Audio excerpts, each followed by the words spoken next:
اعوذ باللہ من الشیطان الرجیم بسم اللہ الرحمن الرحیم ان اللہ وملائکتہ یصلون علی النبی یا ایہا الذین آمنوا صلوا علیہ وسلموا تسلیما اللہم صلی علی سیدنا و نبینا و شفیعنا و مولانا محمد وعلی آل محمد وبارک وسلم۔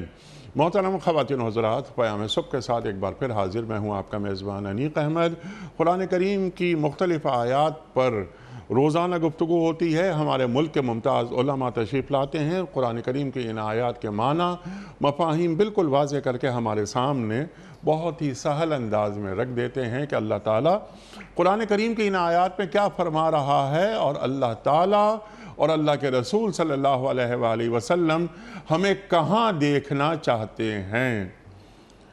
خواتین و حضرات، نصیحتیں ہوتی ہیں اور یہ قرآن یہ صرف مسلمانوں کے لیے یا اہل ایمان کے لیے یا کسی ایک قوم قبیلے کے لیے نہیں، یہ پوری انسانیت کے لیے ہے۔ تو آج کی جو آیت ہے سورہ احقاف کی آیت نمبر 15، اس میں بھی وصیت ہو رہی ہے۔ وصیت کسے کہتے ہیں یہ بھی ہم سوال رکھیں گے، اور تمام انسانیت کو کیا وصیت ہو رہی ہے کہ وہ اپنے والدین کے ساتھ نیک برتاؤ کریں۔ قرآن کریم میں کئی مرتبہ یہ بات آئی ہے سامنے، ان اشکر لی ولوالدیک وبالوالدین احسانا رب ارحمہما کما ربیانی صغیرا وغیرہ وغیرہ۔ قرآن کریم میں سورہ بنی اسرائیل میں ہم پڑھتے ہوئے آ رہے ہیں کہ کس طرح اللہ تعالیٰ سمجھا رہا ہے، تمام انسانیت سے مخاطبت کر رہا ہے قرآن کہ والدین کے ساتھ بہترین سلوک۔ اب ماں کی بات ہو رہی ہے، ماں نے مشقت کر کے اس کو اپنے پیٹ میں رکھا، پھر اس کو جنا، پھر اس کی پرورش کی، دودھ چھڑانے میں 30 مہینے لگے۔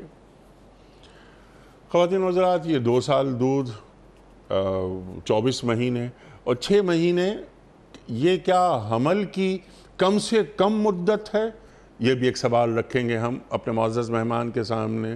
اللہ تعالیٰ پھر بیان فرما رہا ہے کہ پھر وہ 40 سال کا ہو گیا، اور 40 سال بھرپور اپنے شباب پہ پہنچ گیا۔ تو کیا 40 سال عمر شباب کی بھرپور طاقت کے لیے ہے؟ پھر وہ دعا اللہ تعالیٰ سکھا رہا ہے۔ خواتین و حضرات، بہت سارے سوالات ہیں اس ذیل میں، اس دعا کے حوالے سے۔ اس سے پہلے رضاعت کے حوالے سے بھی ایک سوال ہم یہ رکھیں گے۔ بہت سے سوالات ہیں۔ ایک سوال یہ بھی کہ رضاعت کے لیے، یعنی بچے کو دودھ پلانے کے لیے 2 سال کیا آخری حد ہے؟ اگر 2 سال کے بعد کسی بھی عورت نے اس بچے کو دودھ پلایا تو کیا وہ اس کی رضائی ماں ہوگی یا نہیں؟ یہ بھی ہم سوال رکھیں گے محترم مفتی منیب الرحمان صاحب کی خدمت میں۔ خواتین و حضرات، مفتی منیب الرحمان صاحب ہمارے ملک کا ایک جانا مانا، ایک مقبول اور محبوب نام، پیام صبح میں تشریف لاتے ہیں اور ہمیشہ ہم مفتی منیب الرحمان صاحب سے سیکھتے ہیں۔ مفتی صاحب کو خوش آمدید کہتے ہوئے پروگرام کا آغاز اللہ تعالیٰ کے بابرکت نام سے، سورہ احقاف اور آیت نمبر 15۔ اعوذ باللہ من الشیطان الرجیم، بسم اللہ الرحمن الرحیم۔ وَوَصَّيْنَا الْإِنسَانَ بِوَالِدَيْهِ إِحْسَانًا حَمَلَتْهُ أُمُّهُ كُرْهًا وَوَضَعَتْهُ كُرْهًا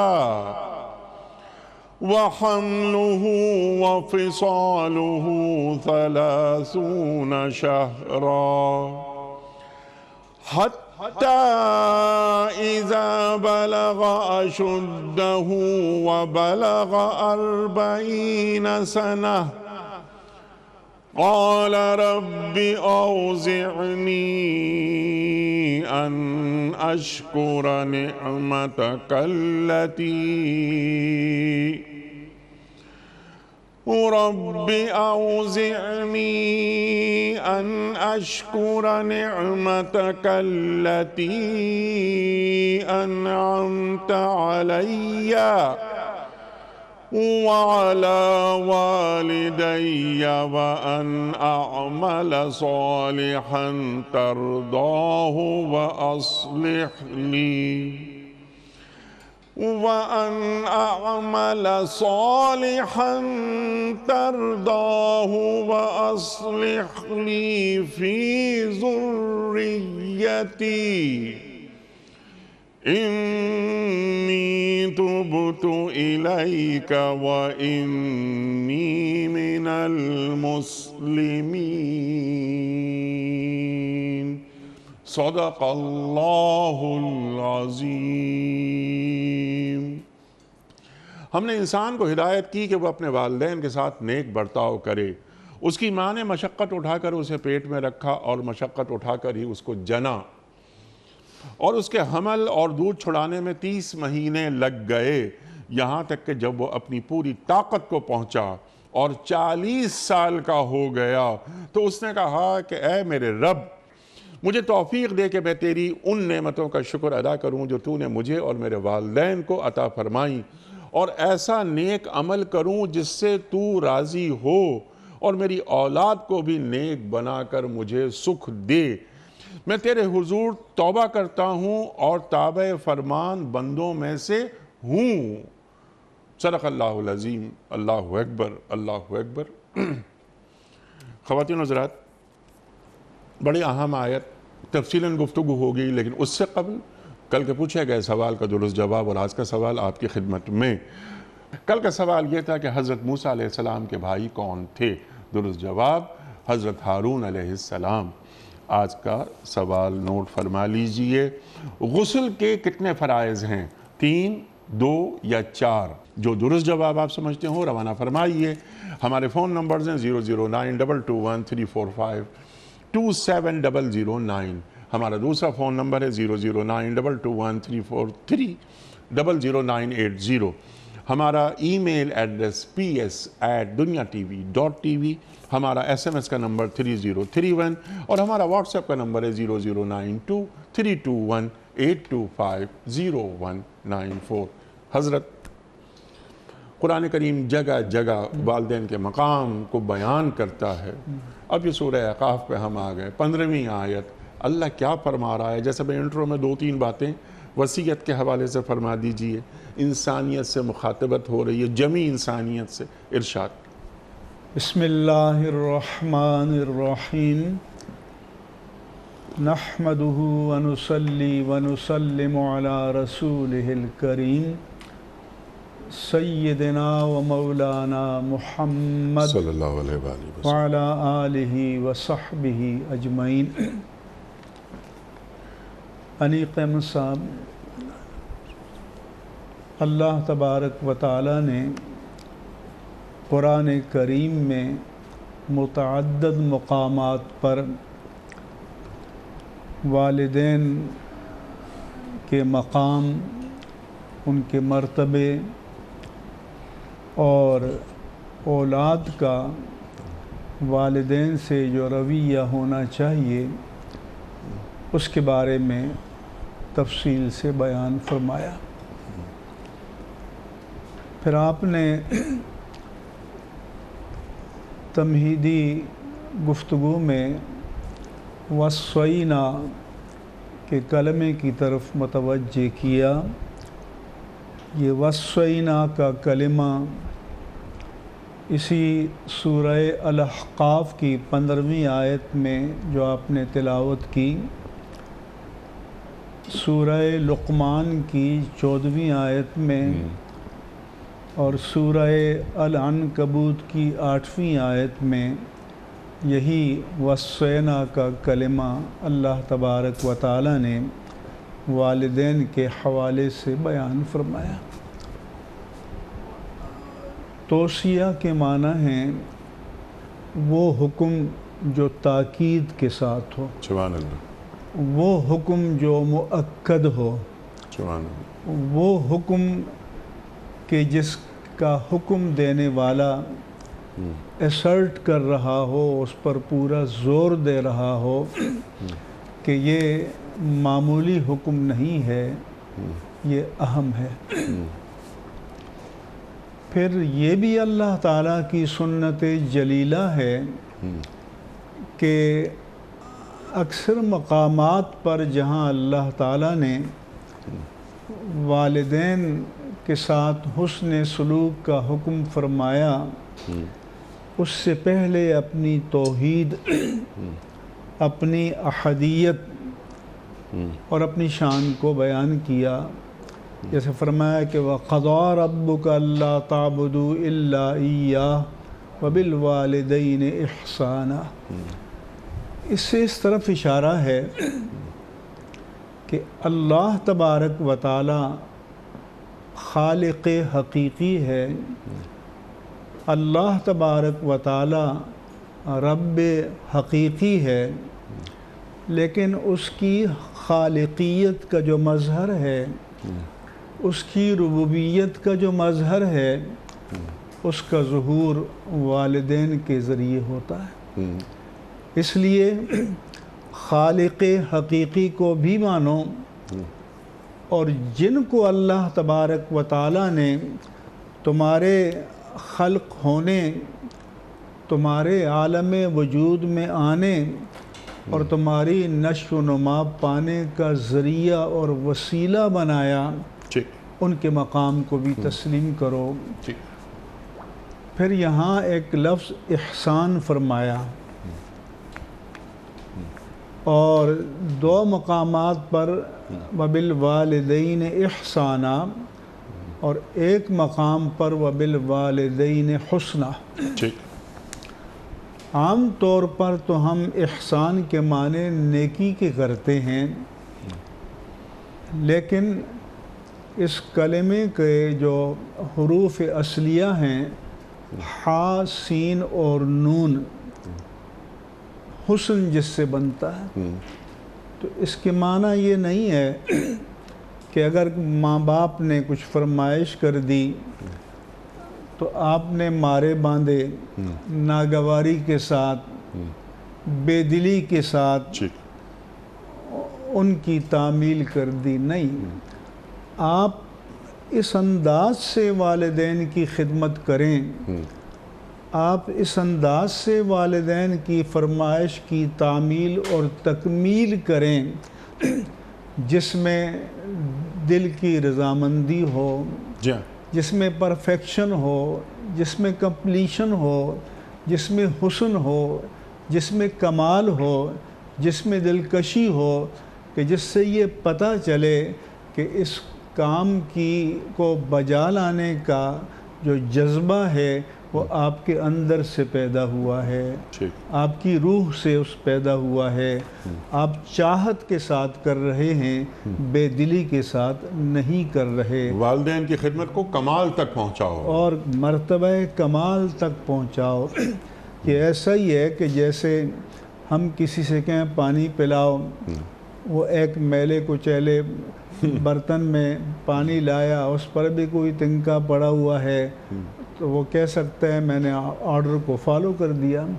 ایک یہ ہے کہ وہ اپنے ہاتھوں کو بھی دھوئے، صاف کرے، برتن کو بھی صاف کرے، پانی بھی صاف، شفاف اور ٹھنڈا اس میں ڈالے، اور پھر ادب کے ساتھ لا کر پیش کرے، تو اس میں پھر حسن پیدا ہوتا ہے، سبحان اللہ، اس میں جمال پیدا ہوتا ہے، اور اس میں پھر جس کے لیے ہم کر رہے ہیں اس کے دل میں اس کی مقبولیت پیدا ہوتی ہے۔ جیسے کہ عبادت کے بارے میں بھی اللہ نے فرمایا کہ احسان یہ ہے کہ ان تعبد اللہ کأنک تراہ فإن لم تکن تراہ فإنہ یراک۔ تو گویا یہ بتایا کہ اللہ کی عبادت میں بھی مرتبہ احسان ہونا چاہیے، اور ماں باپ کی اطاعت میں بھی مرتبہ احسان ہونا چاہیے، وہ بھی دل کی لگن کے ساتھ کی جائے، حضوری قلب کے ساتھ کی جائے، پریزنس آف مائنڈ کے ساتھ کی جائے، اور ماں باپ کی اطاعت بھی اسی چاہت کے ساتھ، اسی خواہش کے ساتھ، دل لگی کے ساتھ کی جائے کہ ماں باپ کا دل خوش ہو جائے سبحان اور اللہ، سرور مل جائے. سبحان اللہ، سبحان اللہ. اور اس کے ساتھ ساتھ کہ یہ جو میں کام کر رہا ہوں جی ہاں. اس میں مجھے خوشنودی رب بھی حاصل ہو رہی ہے. کیونکہ رضا الرب فی رضا الوالدین جی و سخط الرب فی سخط الوالدین، کہ اگر تم نے ماں باپ کو راضی کیا تو رب کو راضی کر لیا، ماں باپ کو ناراض کیا تو رب کو ناراض کر لیا، کہ جو رب مجازی کو نہیں مانتا تو رب حقیقی کو بھی حقیقت میں ماننے والا پھر نہیں ہو سکتا. نہیں ہو سکتا. اچھا مفتی صاحب، میں نے انٹرو میں ایک سوال رکھا تھا، وہ یہ کہ یہ صرف اہل ایمان سے اللہ تعالیٰ مخاطبت نہیں کر رہا، یہ انسان سے مخاطبت کر رہا ہے. تو یہ ضروری نہیں کہ اس کے لیے مسلمان یا اہل ایمان ہوں تبھی والدین کی خدمت کریں، لیکن اللہ تعالیٰ کیونکہ وہ رب العالمین ہے تو وہ پوری انسانیت سے مخاطبت کر رہا ہے. اس لیے ماں باپ کا جو ادب ہے وہ تو انسانیت کے رشتے سے ہے. سبحان اللہ. اور یہی وجہ ہے کہ اللہ نے فرمایا کہ وَإِن جَاهَدَاكَ لِتُشْرِكَ بِي مَا لَيْسَ لَكَ بِهِ عِلْمٌ فَلَا تُطِعْهُمَا وَصَاحِبْهُمَا فِي الدُّنْيَا مَعْرُوفًا. تو اس کا مطلب ہے کہ خدا نخواستہ کسی کے ماں باپ کافر بھی ہوں، مشرک بھی ہوں، شرک کی دعوت بھی دیں، تو فرمایا کہ اگر وہ پوری کوشش کریں کہ تم میرے ساتھ کسی غیر کو شریک ٹھہراؤ تو فلا تطیعہما، اس باطل میں تو ان کا کہا نہ مانو، لیکن اس کی وجہ سے ان کی نافرمانی کی تمہیں اجازت نہیں ہے. وَصَاحِبْهُمَا فِي الدُّنْيَا مَعْرُوفًا، اس کے باوجود دنیاوی معاملات میں ان کے ساتھ نیکی کا برتاؤ کرو. حضرت اسماء بنت صدیق اکبر رضی اللہ عنہا نے اللہ کے رسول سے پوچھا کہ میری ماں ہی ہیں اور وہ مسلمان نہیں ہیں، انہوں نے ابھی اسلام قبول نہیں کیا، لیکن وہ مجھ سے حسن سلوک کی توقع رکھتی ہیں. اب میں کروں تو کیا کروں کہ میں مومنہ ہوں، میں صحابیہ ہوں، وہ کافرہ ہیں. تو حضور نے فرمایا کہ نہیں، اس سے حسن سلوک کرو. سبحان اللہ، سبحان اللہ. اب یہاں اللہ تعالیٰ بات فرما رہا ہے، اب یہ حسن سلوک کرنا ہے، تمام انسانیت سے مخاطبت ہو رہی ہے. آغاز ماں سے ہو رہا ہے، بلکہ یہاں باپ کا ذکر آ ہی نہیں رہا ان آیات میں. تمہاری ماں نے کیا کیا کہ تمہیں مشقت سے اپنے پیٹ میں رکھا اور مشقت سے تمہیں جنا. اب یہاں سے بات اللہ تعالیٰ شروع کر رہا ہے، اور پھر وہ حمل وغیرہ اور دودھ چھڑانے میں 30 ماہ لگے. 30 ماہ. تو اب یہ دو سال قرآن کریم فرما رہا ہے، یہاں 30 ماہ. جیسے ایک بات میں نے انٹرو میں رکھی تھی، تو کیا حمل کی کم سے کم مدت بیان کی جا رہی ہے؟ ایک تو یہ کہ حدیث پاک میں جب آپ صلی اللہ علیہ وآلہ وسلم سے پوچھا گیا کہ من احق بحسن صحابتی یا رسول اللہ صلی اللہ علیہ وسلم، یا رسول اللہ صلی اللہ علیہ وسلم، اللہ اور اس کے رسول کے بعد میرے حسن سلوک کا سب سے زیادہ حقدار کون ہے؟ تو آپ نے فرمایا کہ امک. اس نے پوچھا کہ ثم من، پھر کون؟ آپ نے فرمایا کہ امک. اس نے پوچھا کہ ثم من، پھر کون؟ آپ نے فرمایا کہ امک. اس نے پھر پوچھا کہ ثم من، پھر آپ نے فرمایا کہ ابوک. یعنی 3 مرتبہ آپ نے ماں کا ذکر فرمایا اور چوتھی مرتبہ آپ نے باپ کا ذکر فرمایا. اس سے معلوم ہوا کہ حق کے اعتبار سے ماں کا حق 3 حصے ہے اور باپ کا حق 1 حصے ہے. اور اس کی وجہ یہاں اس آیت میں آ گئی کہ حملت ہو کرہن و ودات ہو کرہا، کہ تکلیف اٹھا کر، مشقت برداشت کر کے ماں نے تمہیں پیٹ میں اٹھائے رکھا، اور پھر تمہاری پیدائش کے وقت جو ماں نے تکلیف برداشت کی ناقابل تصور. دوسری آیت میں فرمایا کہ حملت ہو وہنن علی وہنن، کہ کمزوری پر کمزوری برداشت کرتے ہوئے اس نے پیٹ میں اٹھائے رکھا. اور پھر فرمایا کہ وَحَمْلُهُ وفصالہ ثلاثون شہرا کہ حمل اور دودھ چھڑانے کی مجموعی مدت 30 مہینے ہے۔ پھر دوسری آیت میں اللہ تبارک و تعالی نے فرمایا کہ لمن اراد ان یتم الرضاع کہ والوالدات یرضعن اولادہن حولین کاملین کہ مائیں اپنی اولاد کو پورے 2 سال دودھ پلائیں۔ لمن اراد ان یتم الرضاع کہ جو یتم الرضاع کہ جو یہ چاہتے ہوں کہ دودھ پلانے کی مدت پوری کریں تو 2 سال ہے۔ لہذا ان 2 آیات میں تطبیق کر کے علماء نے یہ بیان کیا کہ ایک طرف قرآن کریم نے حمل اور دودھ چھڑانے کی مجموعی مدت کلیکٹیولی 30 مہینے بیان کی، اور دوسرے مقام پر دودھ چھڑانے کی مدت 2 سال بیان کی، تو اس کے معنی یہ ہیں کہ کم از کم ممکنہ مدت حمل کی 6 ماہ ہو سکتی ہے۔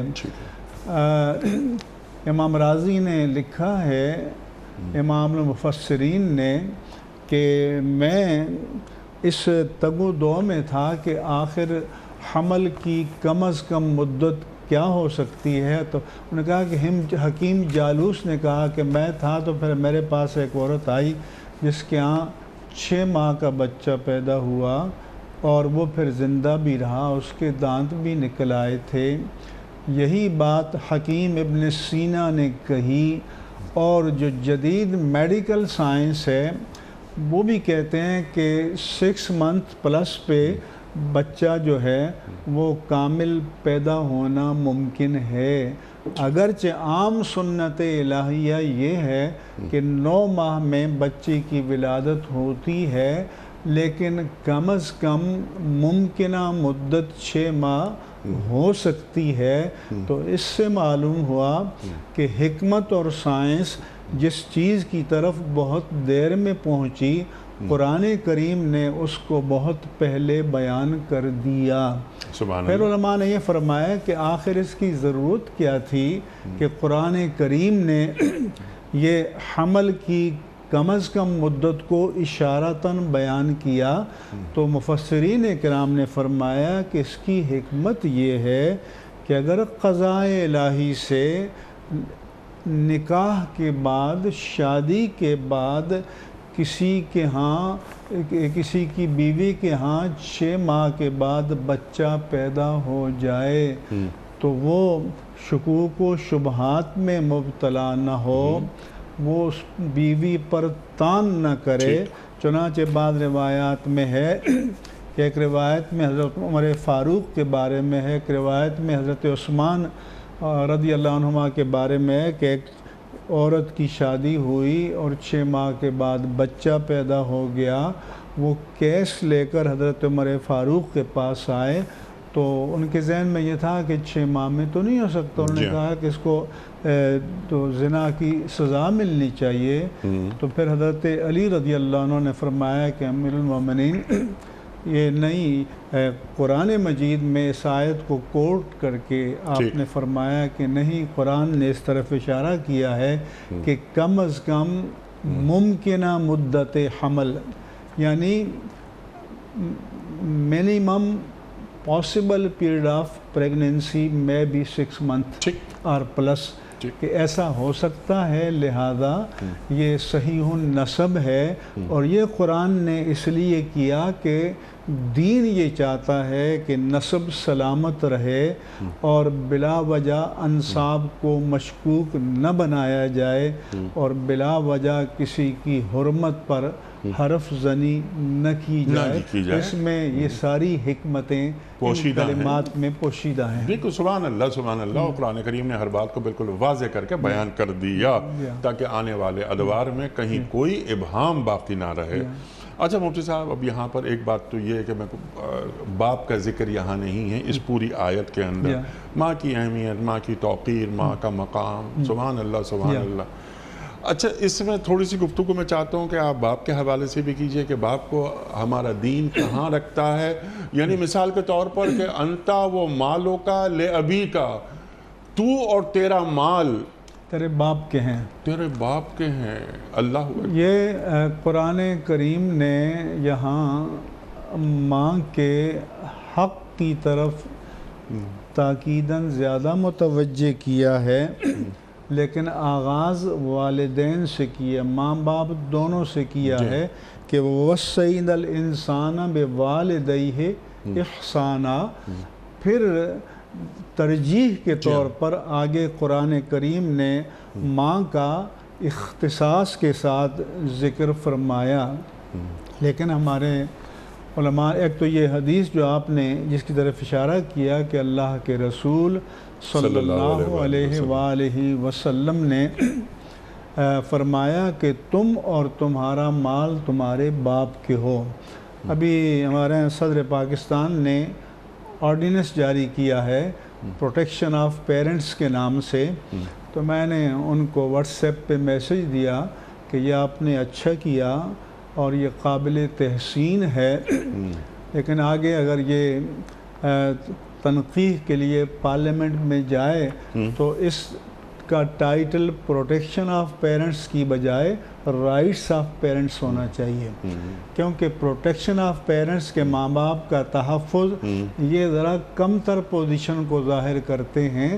جب رائٹس آف پیرنٹس کریں گے تو پھر رائٹ تو لیا جاتا ہے، رائٹ تو دلانا پڑتا ہے، حقوق. تو امام احمد رضا قادری رحمہ اللہ تعالیٰ نے لکھا کہ حق ماں کا زیادہ ہے لیکن تعظیم باپ کی زیادہ ہے. سبحان اللہ. لہذا شریعت نے دونوں میں توازن رکھا ہے، اور وہ جو حدیث آپ نے جس کا ذکر کیا وہ اس بات کی طرف مشیر ہے کہ باپ اپنی اولاد کے مال میں اس کی اجازت کے بغیر بھی تصرف کر سکتا ہے. سبحان اللہ، سبحان اللہ. اور وہ اگر ویسے تو حدیث کے جو ظاہری الفاظ ہیں اس میں تو یہ ہے کہ اولاد کا پورے کا پورا مال باپ کا ہے، انت و مالک لابی کا، اور بعض محدثین نے اسے لیا ہے، لیکن بعض جو محتاط محدثین ہیں انہوں نے کہا کہ اس کا معنی یہ ہے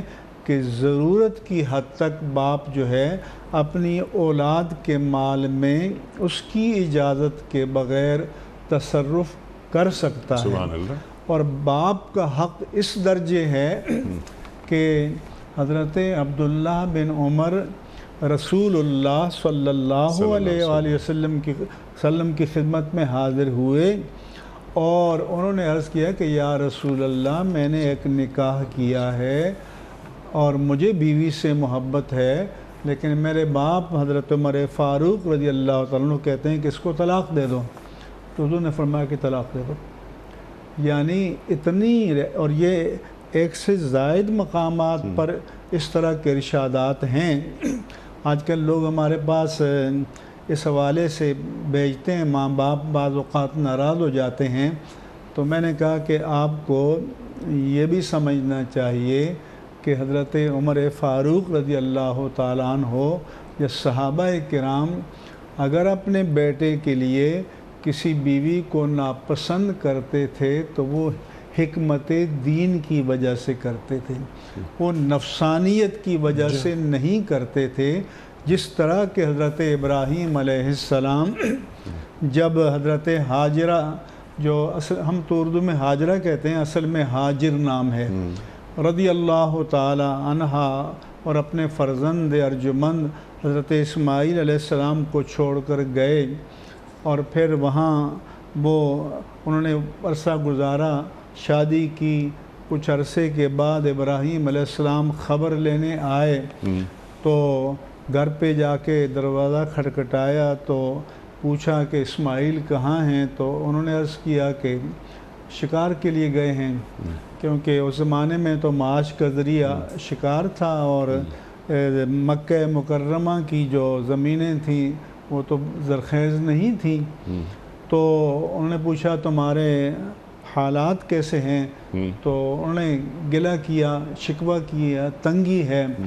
تو جبکہ انہیں یہ بات نہیں معلوم تھی کہ یہ میرے سسر ہیں، جی ہاں یہ نہیں معلوم تھی، نہیں معلوم تھا۔ تو حضرت ابراہیم علیہ السلام نے فرمایا کہ جب تمہارے شوہر آئیں تو ان سے کہنا کہ گھر چوکھٹ کو تبدیل کر لو۔ جب حضرت ابراہیم علیہ السلام آئے، اسماعیل علیہ السلام گھر آئے تو انہوں نے خوشبو محسوس کی، انہوں نے کہا یہاں کوئی آیا تھا، تو ان کی بیوی نے بتایا کہ ایک اجنبی آیا تھا۔ انہوں نے پوچھا کچھ کہا ہے، تو بیوی نے بتایا کہ انہوں نے یہ کہا کہ اپنے گھر کی چوکھٹ تبدیل کر دو۔ انہوں نے فرمایا کہ وہ تمہاری طرف اشارہ ہے اور طلاق دے دی، کیونکہ نبی کی بیوی کو ناشکرہ پن نہیں دکھانا چاہیے۔ اور دوبارہ آئے تو ایسا ہی پیش آیا، دوسری شادی کی اور پھر بھی اسماعیل علیہ السلام گھر پر نہیں تھے، تو جب پوچھا کہ تمہارے دن کیسے گزر رہے ہیں، انہوں نے کہا اللہ کا شکر ہے، الحمدللہ بہت اچھا ہے۔ تو فرمایا کہ جب تمہارے شوہر آئیں تو ان سے کہنا کہ چوکھٹ کو قائم رکھو۔ تو اس لیے حضرت ابراہیم علیہ السلام کا بھی ترجیح جو ہے وہ دین تھا۔ تو اس لیے اگر ماں باپ صالح ہیں اور دیندار ہیں اور ان کے ذہن میں دینی ترجیح ہے، تو پھر اس حوالے سے بیٹے کو باپ کا حکم ماننا چاہیے، تسلیم کرنا چاہیے، اس میں خیر ہے اور اس میں بہتری ہے۔ سبحان اللہ سبحان اللہ۔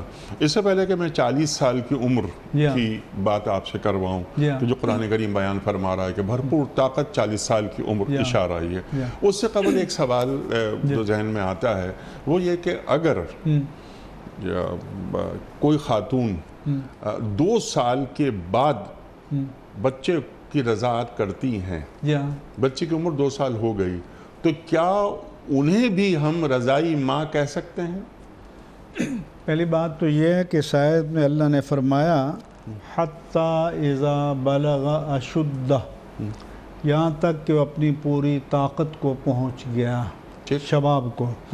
اور مفسرین نے فرمایا کہ اس سے 18 سال کی عمر مراد ہے۔ میرا سوال ہے وہ رضاعت کا، میرے ذہن میں اچھا۔ پھر فرمایا کہ وَبَلَغَ 40 سَنَةً، اور پھر 40 سال کی مدت کو پہنچ گیا، تو 40 سال میچورٹی کی مدت ہے، پختگی کی مدت ہے۔ سبحان اللہ۔ اب آپ نے جو سوال کیا کہ 2 سال کے بعد دودھ پیے، یہ پوچھنا چاہتے ہیں؟ جی بالکل۔ تو بعض علماء نے فرمایا کہ اس آیت کی روشنی میں چونکہ 6 ماہ کی ممکنہ مدت حمل کو نکالنے کے بعد رضاعت کے 2 سال لے جاتے ہیں، اور دوسری آیت میں تصریح ہے کہ رضاعت کے 2 سال ہوتے ہیں، تو اس لیے 2 سال کے بعد اگر کوئی کسی ماں کا دودھ پیے گا تو حرمت رضاعت ثابت نہیں ہوگی۔ حضرت ائمہ میں سے حضرت امام اعظم ابو حنیفہ رضی اللہ عنہ نے فرمایا کہ وہ اس حملت تو امہ کرہن علی کرہن، اس کو وہ اس پر محمول کرتے ہیں کہ حمل سے مراد اپنے بچے کو اٹھانا، تو وہ کہتے ہیں کہ ممکنہ دودھ چھڑانے کی مدت 2.5 سال ہے۔ لہذا ہمارے جو محتاط علماء ہیں انہوں نے یہی لیا ہے کہ 2 سال کے بعد اگر کوئی بچہ دودھ پیے گا کسی عورت کا تو اس کی رضائی ماں نہیں کہلائے گی، لیکن 2.5 سال تک جو 6 مہینے اس میں احتیاط کرنا یہ اولا ہے۔ بالکل سبحان اللہ سبحان اللہ، کلیئر ہو گئی یہ بات۔ اب یہ بچہ اپنی پوری طاقت کو پہنچ گیا اور 40 سال کا ہو گیا، تو کیا 40 سال کی عمر میں پوری طاقت کو پہنچا؟ اصل میں اشدہ جو ہے اس سے تو جسمانی پرفیکشن مراد ہے، حتی اذا بلغ اشدہ، یہاں تک کہ وہ فزیکلی پرفیکٹ ہو گیا، مضبوط ہو گیا، کیونکہ 18 سال، کیونکہ شریعت میں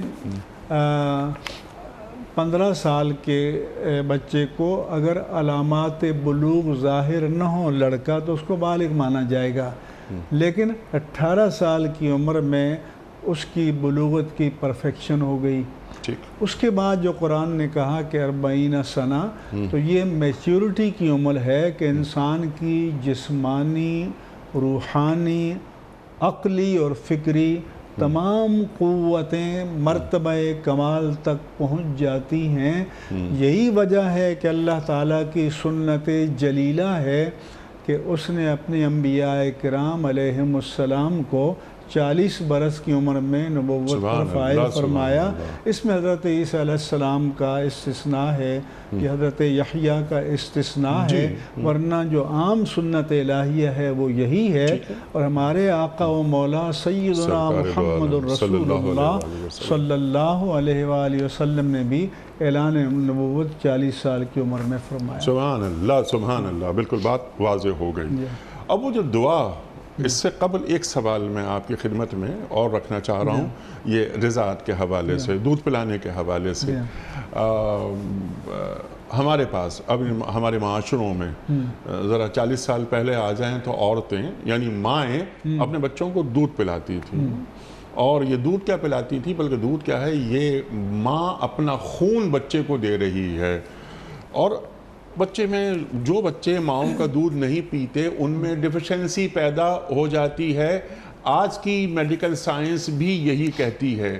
لیکن ہمارے معاشرے مسلمان معاشرے ہیں نا، تو ہمارے گھروں میں یہ چیز یعنی یہ کہ کبھی بات کیسے آ گئی ہے ہم نہیں دیکھتے۔ ہم اپنے پورے خاندان میں باہر دیکھتے ہیں، یعنی ہم ماڈرن ہو گئے، ہم بڑے ایڈوانس ہو گئے۔ دین کیا فرماتا ہے؟ حنیق احمد صاحب، پہلی بات تو یہ ہے کہ جدید میڈیکل سائنس بھی یہی کہتی ہے جی ہاں، کہ بچے کے لیے سب سے پرفیکٹ غذا ماں کا دودھ ہے۔ ٹھیک، اور جو یہ مصنوعی دودھ ہیں یا خارجی دودھ ہے دوسرے، تو وہ کیسی ہی کیوں نہ ہوں، لیکن ماں کے دودھ کا متبادل نہیں ہو سکتے، کبھی نہیں ہو سکتے ہیں۔ دوسری بات یہ کہ شریعت نے ماں کو اتنا بڑا درجہ کیوں دیا ہے؟ اس لیے کہ انسان کے معدے میں جو ایک میکینزم اور ایک فیکٹری اللہ تعالیٰ نے پلانٹ کی ہے اور بنائی ہے، وہیں سے دودھ اور خون جنریٹ ہوتے ہیں۔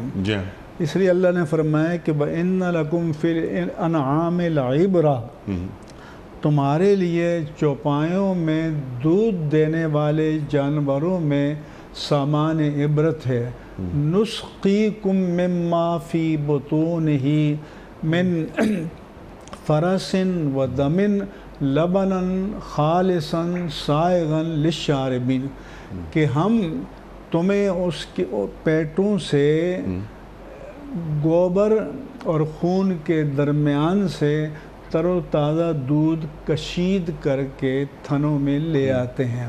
مطلب یہ ہے کہ معدے کے جس کارخانے میں جانور کی یا خود ماں کی غذا تحلیل ہوتی ہے، تحلیل ہونے کے بعد جو اس کے فضلات ہیں، جو ناقص اجزاء ہیں، وہ اللہ تعالیٰ کے ڈرینیج سسٹم کے ذریعے نکل جاتے ہیں، جو اس کے پیور اور صالح اجزاء ہیں، جس میں منرلز ہیں، پروٹینز ہیں، وائٹامنز ہیں، لحمیات ہیں، معدنیات ہیں، سب ہیں۔ تو اس سے پھر ایک دودھ بنتا ہے، دودھ رنگین ہے، لیکن اسی کے بیچ میں اللہ تعالیٰ فرماتا ہے کہ ہم چاندنی کی طرح چمکتا ہوا تر و تازہ صاف شفاف دودھ لے آتے ہیں۔ تو یہ دودھ چونکہ ماں کا جزو بدن ہوتا ہے، تو اب جب ماں بچے کو دودھ پلاتی ہے تو وہ بچہ اس کا ایک طرح سے جزو بدن ہو جاتا ہے، اس لیے حرمت کے رشتے پیدا ہوتے ہیں۔ سبحان اللہ۔ تو اگر نسبی بچے کے سوا کوئی اجنبی بچہ بھی ایام رضاعت میں کسی خاتون کا دودھ پیے گا تو گویا وہ بھی اس کا جزو بدن بن گیا۔ سبحان اللہ۔ اور اسی وجہ سے اللہ کے رسول صلی اللہ علیہ وسلم نے فرمایا، اور ہماری فقہ کی کتابوں میں ہے کہ نسب کے جن رشتوں سے حرمت نکاح پیدا ہوتا ہے رضاعت کے رشتوں میں بھی انہی رشتوں سے حرمت نکاح پیدا ہوتی ہے. اللہ اکبر. اتنی اس کی اہمیت ہے. اللہ اکبر. اچھا یہ کیوں ہے کہ جو ایام شیرخوارگی ہیں اس میں بچہ کوئی اور غذا نہیں کھاتا، لہذا اس کی تمام نشو و نما جو ہے وہ اس دودھ سے ہوتی ہے. سبحان اللہ. اگر خدا نخواستہ جائز تو نہیں ہے، لیکن کوئی بعد کی عمر میں کسی عورت کا دودھ پی لے تو اس سے حرمت کا رشتہ پیدا قائم نہیں ہوتا. اگرچہ ناجائز ہے لیکن پی لے تو اس سے حرمت کا رشتہ پیدا نہیں ہوتا. اچھا میرا سوال آپ سے اس ذیل میں، جیسے آپ نے بہترین گفتگو فرمائی، لیکن یہ ہماری جو جو آپ کا سوال تھا، یہ ماں تو پے کرے ایثار ہوتی ہے. اللہ اکبر. اور ماں جب اولاد پر جان چھڑکتی ہے اور پھر اولاد سے بھی توقع رکھتی ہے کہ اس پر جان قربان کرے، اس کی ہر فرمائش کو پورا کرے. جس ماں کا یہ درجہ دیا ہے کہ ایک صحابی نے رسول اللہ صلی اللہ علیہ وآلہ وسلم سے پوچھا کہ یا رسول اللہ صلی اللہ علیہ وسلم، میں نے اتنی شدید گرمی کے موسم میں کہ اگر گوشت کی بوٹی پتھر پر رکھ دی جائے تو بھن کر وہ تکہ بن جائے، اپنی ماں کو، بوڑھی ماں کو کندھے پہ اٹھا کر حج کرایا، طواف کرایا، سائی کرائی، تو کیا میں نے ماں کا حق ادا کر دیا؟ تو ایک روایت میں یہ ہے کہ حضور نے فرمایا کہ بچپن میں جو ماں نے تمہیں ایک بار مسکرا کر دیکھا تھا تم نے وہ حق بھی ادا نہیں کیا. ایک روایت میں ہے کہ ماں نے تمہاری پیدائش کے وقت جو درد کا جھٹکا محسوس کیا تھا تم نے وہ حق بھی ادا نہیں کیا. تو ماں کا حق جو ہے وہ بہت زیادہ ہے شریعت میں. جی ماں کا حق بہت زیادہ ہے، اور ایک مائیں اپنے بچوں کو دودھ پلایا کریں. جس ماں کو شریعت نے یہ حق دیا اسے چاہیے کہ اللہ نے بچے کو دودھ پلانا آپ کی ذمہ داری قرار دی ہے، تو ماؤں کو چاہیے کہ دودھ پلائیں، اور اپنا دودھ پلائیں گی تو ہمیں یقین ہے کہ ماں کی محبت بھی اس کے رگ و پے میں سرایت کر جائے گی، اس کے وجود کا انگ انگ رواں رواں اس کے خون سے تشکیل پائے گا، تو یہ محبت پھر انمٹ ہوگی، اس کے نقش کبھی مٹ نہیں پائیں گے. سبحان اللہ. سبحان اللہ. وہ بچے کہ جنہوں نے اپنی ماؤں کا دودھ پیا ہے، اور وہ بچے کہ جو وہ کبھی نافرمان نہیں ہو سکتے. سبحان اللہ. سبحان اللہ. لیکن میں یہ عرض کر رہا تھا اس کے ساتھ ساتھ کہ وہ بچے جنہوں نے اپنی ماؤں کا دودھ پیا ہے اور وہ بچے جنہوں نے اپنی ماؤں کا دودھ نہیں پیا، دونوں کی نفسیات میں میڈیکل سائنس یہ کہتی ہے کہ زمین آسمان کا فرق ہوتا ہے. ایک چھوٹی سی بات، آج کی جدید سائنس یہ بھی کہتی ہے کہ تحفظ کا احساس ان میں زیادہ ہوتا ہے کہ جنہوں نے اپنی ماؤں کا دودھ پیا ہے، اور جنہوں نے نہیں پیا وہ ایک نفسیاتی طور پر عدم تحفظ کا احساس لیے پھرتے ہیں. مفتی صاحب کیونکہ وقت ختم ہو رہا ہے، ایک بڑی دعا، اللہ اکبر، قرآن کریم کی ہر دعا ہی بڑی ہے. سلیمان علیہ السلام نے بھی یہ دعا مانگی، ذرا سے الفاظ کا فرق ہے. 40 سال اب یہاں پر بات ہو رہی ہے، 40 سال کا ہو گیا یہ، اب جو اپنی طاقت کے یعنی انتہا تک پہنچا. اللہ اکبر. رب اوزعنی ان اشکر نعمتک اللتی. یہ بڑا نفسیاتی انداز بیان ہے قرآن کریم کا، کہ متوجہ کیا کہ ایک قطرہ آب سے چلتے چلتے، ماں کے پیٹ میں تشکیل پاتے پاتے، تصویر بنتے بنتے، جنم لینے کے بعد ماں کا دودھ پیتے پیتے، آگے حیات کا سفر کرتے کرتے جب پرفیکشن کی اور پوری میچورٹی کی عمر کو پہنچا، تو جو حلال بچہ ہوگا، بیٹا ہوگا ماں باپ کا، اور جس کے اندر تشکر، جس کے رگ و پے میں رچا بسا ہوگا، وہ بے اختیار پکار اٹھے گا کہ رب اوزعنی ان اشکر نعمتک اللتی انعمت علی وعلی والدی.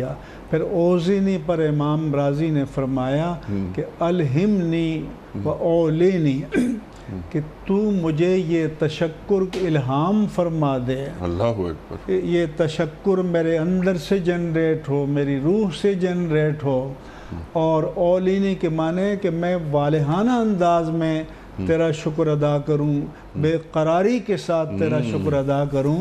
اور شکر کیا ہے کہ تو مجھے اس بات کی توفیق عطا فرما کہ میں ان نعمتوں کا شکر ادا کروں جو تو نے مجھ پر فرمائی، کیونکہ ان تمام مراحل میں جس طرح سے ماں باپ کے احسانات شامل ہیں، اس طرح سے رب العالمین کے بھی احسانات شامل ہیں۔ تو جب تم احسان شناسی پہ آئے ہو تو پھر دونوں کا احسان، سبحان اللہ، اللہ کا احسان اور والدین کا احسان، کیونکہ والدین اپنی انگلی پکڑ کر ان بچوں کو اللہ تک لے جاتے ہیں، اللہ تک پہنچاتے ہیں اور تکمیل تک پہنچاتے ہیں۔ اور پھر فرمایا کہ یہ نہیں کہ جو مجھ پر والا والدیہ، ماں باپ نہ ہوتے تو میں کہاں سے وجود میں آتا، جو تو نے میرے ماں باپ پر احسان فرمایا، والدین کے جو احسان ہوتے ہیں وہ بھی مجھ پر احسان ہوتے ہیں، وہ بھی مجھ پر احسان ہے، کیونکہ میرے لیے وجہ وجود ہیں، وہ نہ ہوتے تو میں بھی نہ ہوتا، تو وہ پہلے وجود میں آئے اور پھر میرے وجود کا باعث بنے، اور پھر تشکر اللہ تعالیٰ کی بڑی نعمت ہے۔ بعض علماء نے تو کہا کہ دین جو ہے وہ صبر و شکر کے مجموعے کا نام ہے۔ سبحان اللہ، سبحان اللہ۔ اور انسان ناشکر ہے۔ اللہ فرماتا ہے کہ قرآن کریم میں اللہ تبارک و تعالیٰ کا بار بار فرمان ہے، اللہ فرماتا ہے کہ انسان پر جب ہم انعام کرتے ہیں، اس کو اکرام کرتے ہیں، تو کہتے ہیں ربی اکرمن، وَأَمَّا الْإِنسَانُ إِذَا مَا ابْتَلَاهُ وَأَكْرَمَهُ وَنَعَّمَهُ فَيَقُولُ رَبِّي أَكْرَمَنِ، کہ انسان کو جب ہم آزماتے ہیں، اس کو عزت سے نوازتے ہیں، اس پر نعمتوں کی بارش کر دیتے ہیں، وہ کہتا ہے کہ میری عزت کی گئی، سبحان اللہ۔ فیقول، اور جب اما اذا ما ابتلاہ فقدر علیہ رزقہ، جب آزماتے ہیں اور رزق تنگ ہو جاتا ہے، وہ کہتے ہیں میری تو توہین ہو گئی۔ مطلب ہے کہ اگر کچھ ملے تو اپنا کمال سمجھے، اور نہ ملے تو کہے کہ مجھ پر زیادتی ہو گئی۔ تو انسان کو چاہیے کہ یسر ہو یا عسر ہو، مسرت ہو یا مضرت ہو، راحت ہو یا دشواری ہو، ہر حال میں الحمدللہ علی کل حال، ہر حال میں رب کائنات رب ذوالجلال کا شکریہ۔ سبحان اللہ، سبحان اللہ۔